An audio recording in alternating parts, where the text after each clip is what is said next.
లోకాన్ని నాశనం చెయ్యాలి. వాళ్ళిద్దరి యందు ఎంత పవిత్ర భావన ఉన్నదో మనని రక్షించడానికి తల్లిదండ్రులై నిలబడ్డారు. అలా నిలబడితే పుట్టినవారు అయ్యప్ప స్వామి. ఇది తెలియడం జ్ఞానం.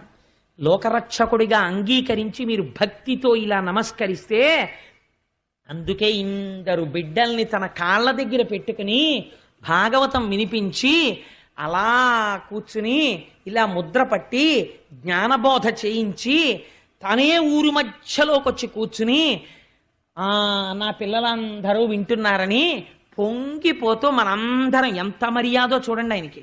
ఎప్పుడైనా నేను అలివి మీరిపోయి ప్రసాదాలు ఇస్తూ ఉండగా లేకపోతే ఉపన్యాసం అవుతూ ఉండగా 9 దాటుతుంది. ఒక్కొక్కసారి 9 దాటితే 9 అయిపోయింది నేను పడుకుంటాను నోర్మై అన్నారు అనుకోండి, నేను ఆపేయాలి. కానీ ఆయన అలా అనరు. 9 అయిపోయినా సరే పిల్లలు మంచి విషయాలు నేర్చుకుంటున్నారు, వాళ్ళు ఎంత ఓర్పో చూడండి, కూర్చుని వింటున్నారు, నేను ఇప్పుడు ఏం పడుకోక్కర్లేదు పర్వాలేదు అని కూర్చుంటారు.